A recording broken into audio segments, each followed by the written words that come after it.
Hello बच्चों, नमस्कार। मैं विराम फिजिक्स की क्लास 12 में सभी बच्चों का तथा जो मेरे वीडियो सम्मानित सदस्य देख रहे हैं उनको मैं नमस्कार करता हूं। प्यारे बच्चों,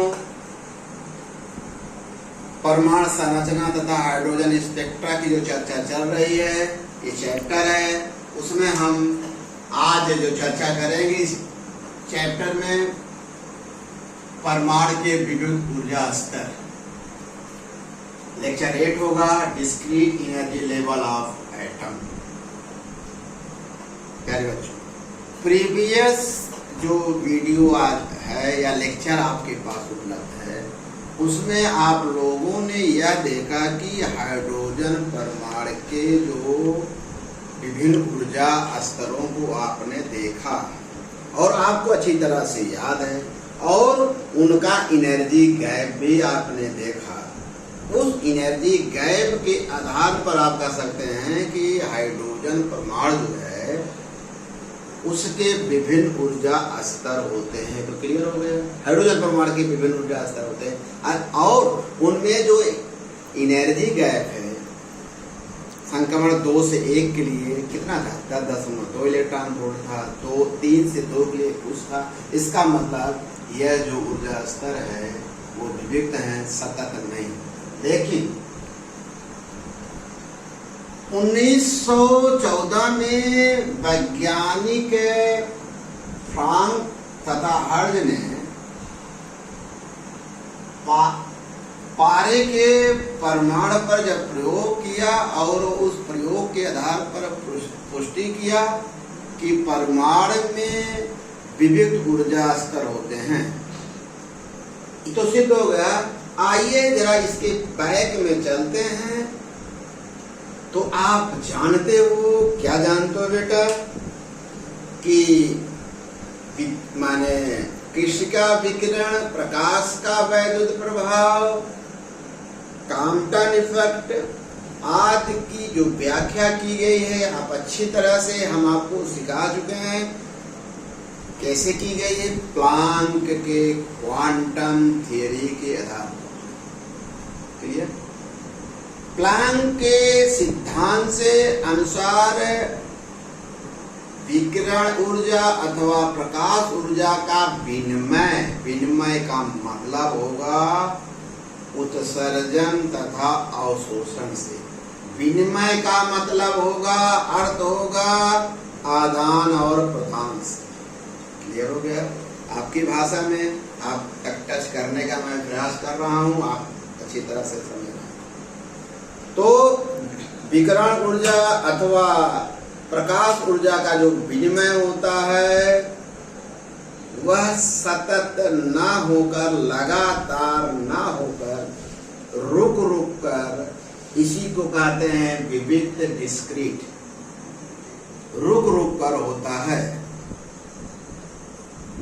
या ये कह सकते हैं कि विकिरण ऊर्जा अथवा प्रकाश ऊर्जा का जो विनिमय होता है वह ऊर्जा के सतत ना होकर ऊर्जा के छोटे छोटे बंडलों या पैकेटों के रूप में होता है। एक बंडल को क्वांटा या फोटान कहते हैं और एक फोटान की ऊर्जा h होती है। इसका मतलब जो उत्सर्जन होगा या अवशोषण होगा, कैसे होगा? पूर्ण गुणज होने का मतलब h होगा। आप पहले से जानते हो, 2h होगा, 3h होगा। इसका मतलब जो विकिरण ऊर्जा है और विनिमय होता है भिन्नात्मक, इनके बीच में नहीं होगा, भिन्नात्मक न होकर पूर्ण या एक गुना h 2h ये होता है, आप जानते हैं। तो क्लियर हो गया प्यारे बच्चों? इसी आधार पर प्रकाश का अवशोषण हो या उत्सर्जन हो पदार्थ के परमाणुओं द्वारा होता है। जब पदार्थ के परमाणुओं द्वारा होता है, इसका मतलब हुआ किसी परमाणु द्वारा उत्सर्जित या अवशोषित जो ऊर्जा होगी वह क्या होगी? या तो h होगी या 2h होगी, भिन्नात्मक नहीं होगी। इसका मतलब यह सिद्ध हुआ कि परमाणु में कुछ निश्चित ऊर्जा स्तर होते हैं जो लगातार ना होकर विविक्त होते हैं। और वैज्ञानिक फ्रांक तथा हर्ट ने परमाणु में विविक्त ऊर्जा स्तर होता है इसका प्रायोगिक पुष्टि किया, पर अपने प्रयोग में उन्होंने पारे के परमाणु पर इन्होंने प्रयोग किया था और इन्होंने पारे की वाष्प को एक चेंबर में रखा और भिन्न भिन्न ऊर्जा स्तरों की व्याख्या किया।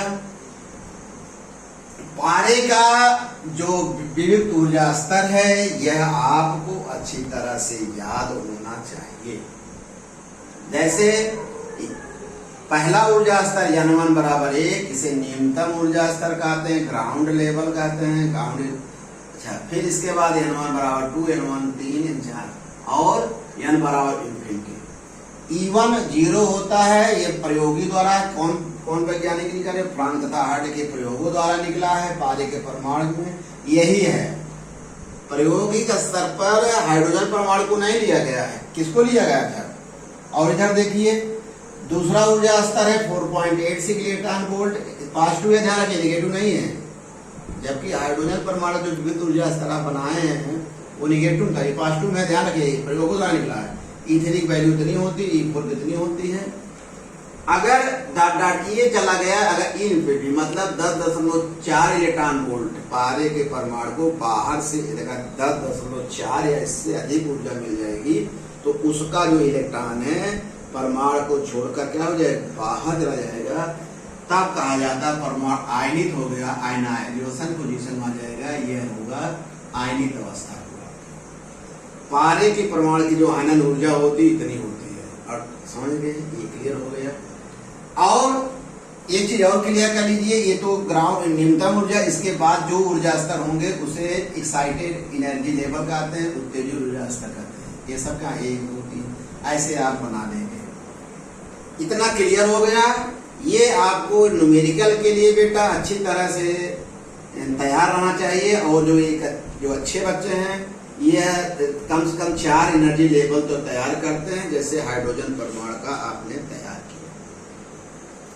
पूरा निष्कर्ष रूप में यह कह सकते हैं साहब कि परमाणु में विविध ऊर्जा स्तर होते हैं। इसकी जो प्रायोगिक पुष्टि वैज्ञानिक फ्रांक और हर्ट ने किया, किस पर किया? पारे के परमाणु पर किया। अच्छी तरह से इसका नोट्स बना लेना बेटा, तैयार कर लेना, ये मौलिक कंसेप्ट है। ओके।